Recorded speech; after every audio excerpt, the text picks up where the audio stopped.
Welcome. You've found your way to a quieter place. Tonight, we were taking a slow and steady journey into one of the most mythologized civilizations in human history, the Roman Empire. But rather than parades of triumph, gleaming marble temples, roaring crowds in the Colosseum, we'll be exploring the quieter corners, the forgotten rooms, the narrow, grimy alleyways of daily life, the kind of life that most Romans actually lived. This is not the Rome of emperors and epics, though, yes, we will gently pass through palaces and forums too. But we'll begin far below that. At ground level, beneath the grandeur, beneath the slogans and sculptures. Tonight we begin where history gets truly human, so lie back. Imagine yourself waking in the cramped upper floor of an insula. A Roman apartment block in the heart of a city that never really sleeps, but often stinks. The walls around you are thin. They're made of timber and brittle plaster. Every creak from the floor above, every cough from a neighbor beside you, seems to echo in your chest. There's no glass in the windows, just wooden shutters, slightly ajar, letting in the softest suggestion of dawn.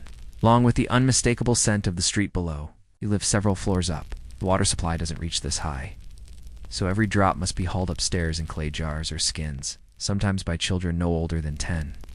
There is no running water, no private toilet, a bucket if you're lucky, emptied over the balcony if you're not. The alley below is already waking up. You can hear the shout of a fish seller, the wooden squeal of a cartwheel. Somewhere an argument begins and a dog barks, then barks again until it becomes just another part of the morning. You pull on your tunic. It's rough, made from cheap, scratchy wool.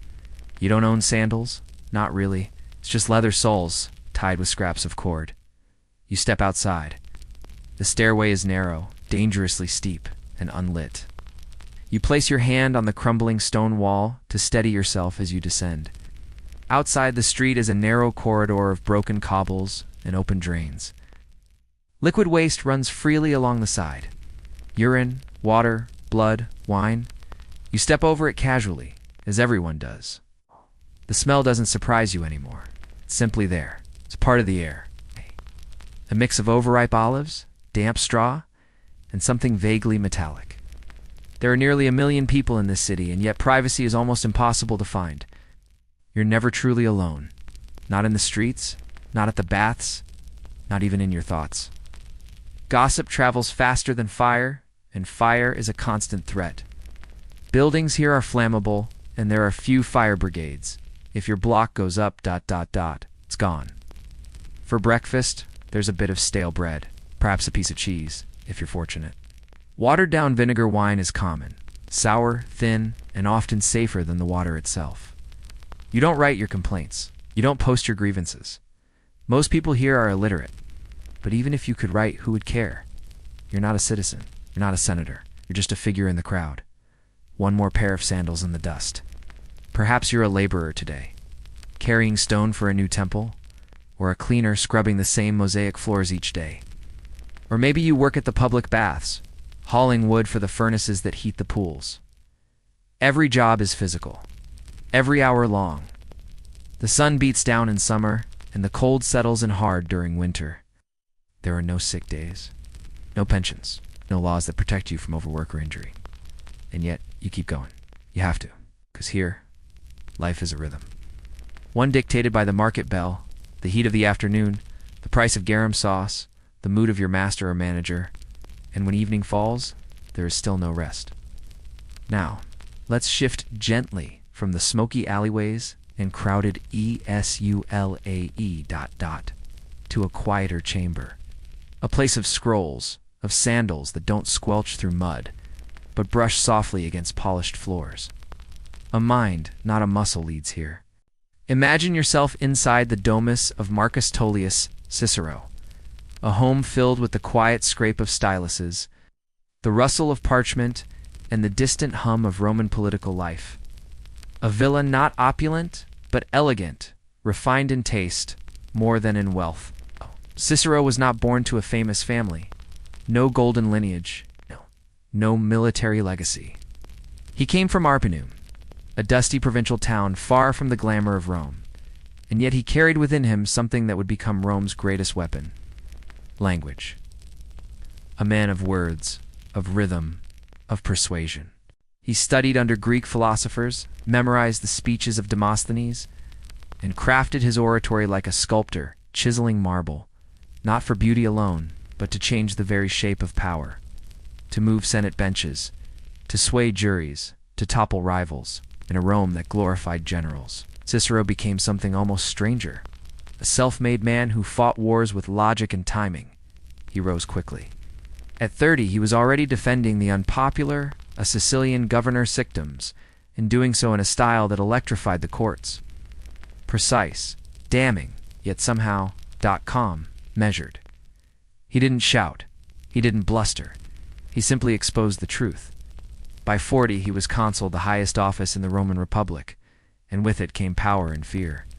Cicero uncovered what would become known as the Catiline Conspiracy, a plot by disgruntled nobles and detritus citizens to burn Rome, to kill senators, to overthrow the fragile republic. He exposed it, condemned it, and had the conspirators executed, without trial. It earned him praise, yes, but also enemies. Enemies who whispered of arrogance, of ambition masked as duty, of a man too proud of his words and too swift in judgment. Then came Julius Caesar. Rome was no longer governed by law alone, but by charisma, by force, by popularity. Cicero, despite his gifts, struggled to stay relevant. He wrote letters, he composed essays, he commented from the sidelines. Like a philosopher, watching the tide roll in, powerless to stop it, he tried to walk a middle path. He praised Caesar, but didn't trust him. He supported the Republic, but didn't fight for it. And when Caesar was assassinated, Cicero returned to the spotlight. This time his pen dripped with venom. He wrote the Philippics, speeches against Mark Antony, Caesar's ally, comparing him to a disease, a madness infecting Rome.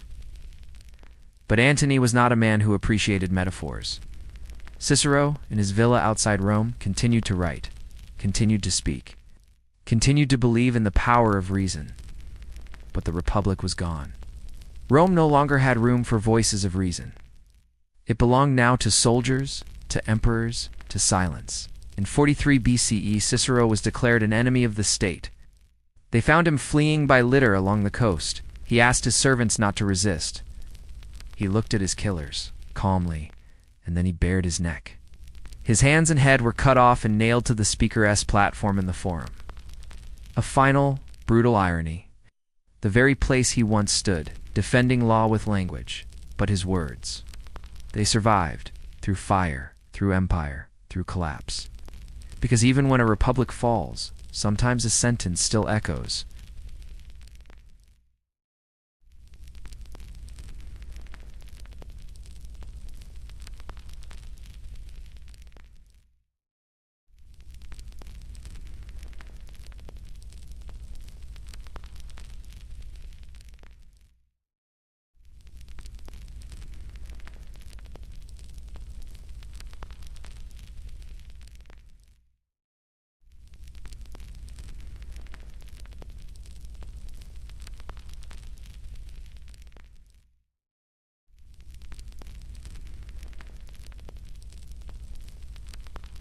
Now let your mind drift deeper.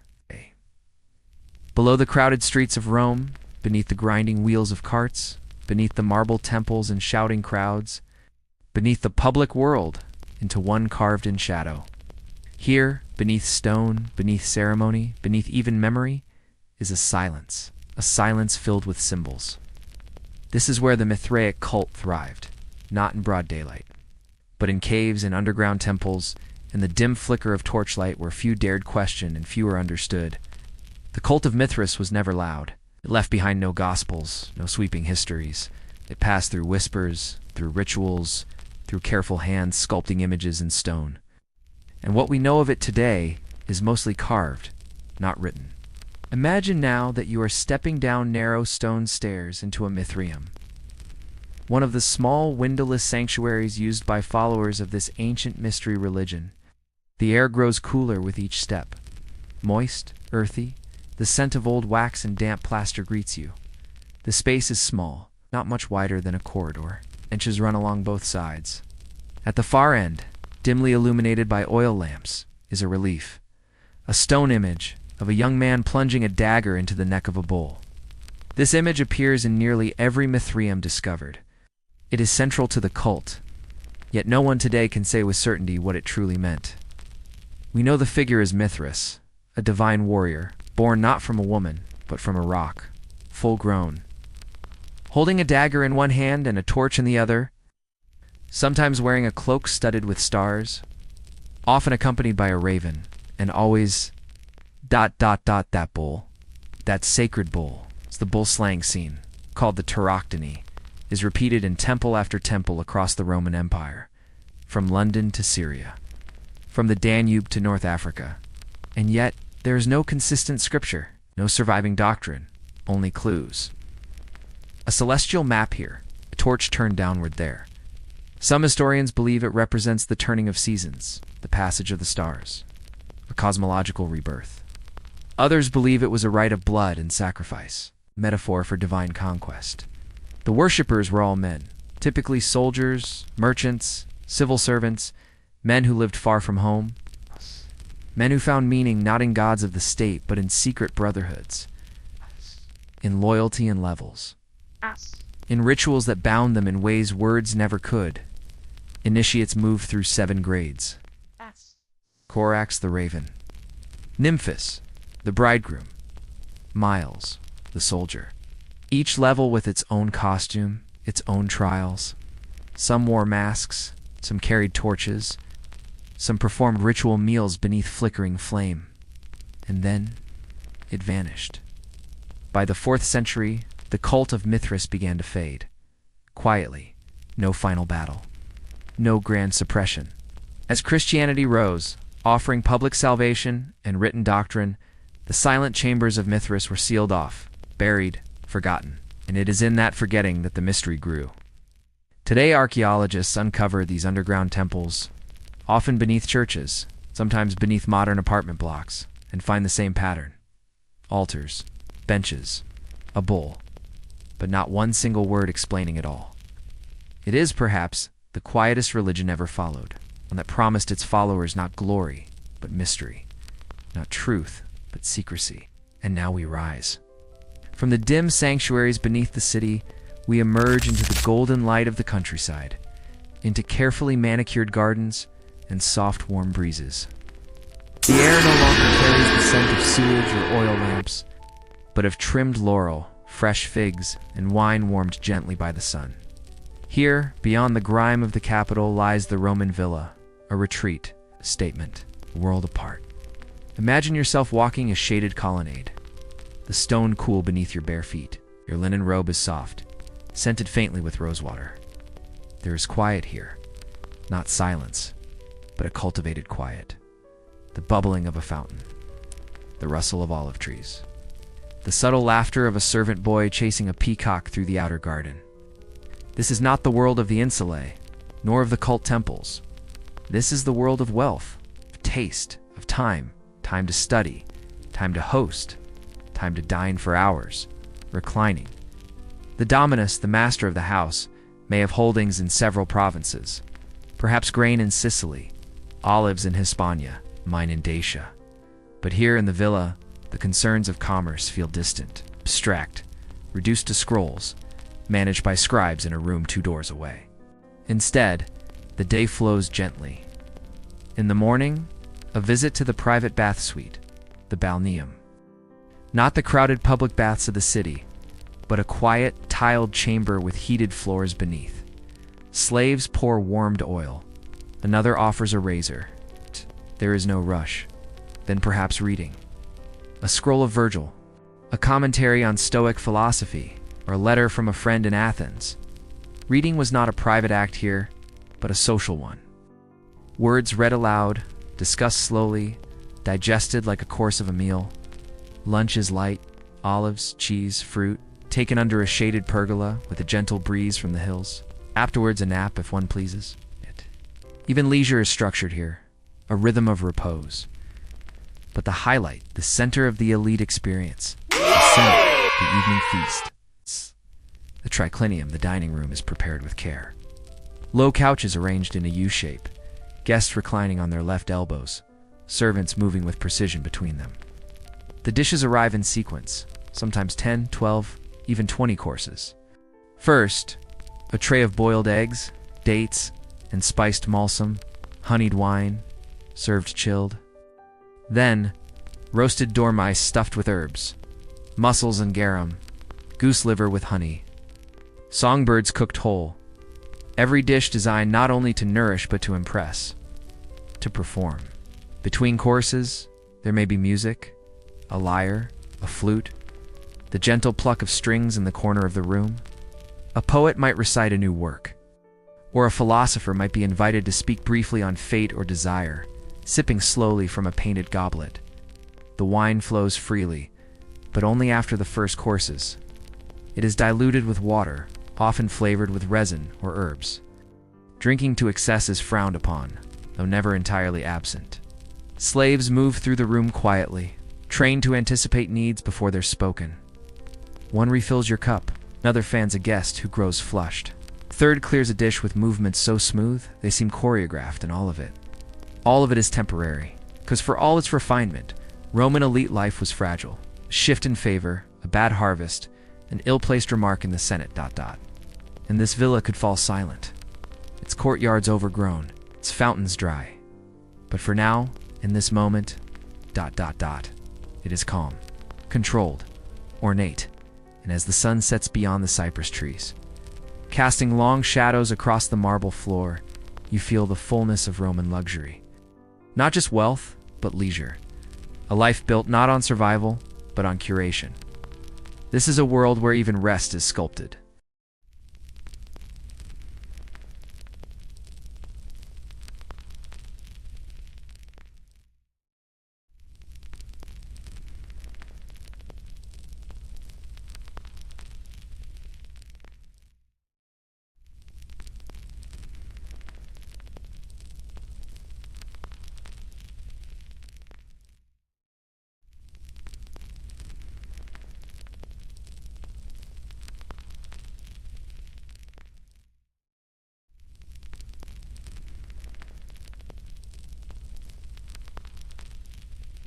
And now, as our journey through ancient Rome gently fades, we return to the stillness of your room, the quiet present... where the air is cooler, the light softer, and time feels just a little slower. We've walked the worn cobblestones of the empire's greatest city, but not through triumphs or victories. Tonight, we trace the quieter footsteps, the ones left by hands blistered from labor, brows heavy with sweat, and minds wrestling not with power, but with routine. We've seen what it meant to wake in a cramped Roman tenement, where privacy was a luxury and survival was the only plan. We walked beside Cicero as his voice tried again and again to hold back the collapse of a world built on order and illusion. We lit our way through the darkened temples of Mithras, where the mysteries were never shouted, only whispered. And we reclined, at last, among the elite, in villas warmed by the sun, where everything was polished, served, and perfectly timed, till it wasn't. Rome is often remembered for its conquests, its inventions, its grandness. But beneath all that, and perhaps more revealing, were the lives lived in rhythm, unseen, repetitive, full of small habits, daily compromises, and quiet endurance.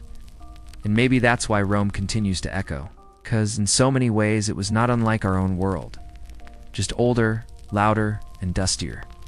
Tonight, you've wandered through that dust. Now there's nowhere else you need to be. Let the rhythm of those ancient lives settle in your mind like sand sinking slowly to the bottom of a river. Let their burdens fall away.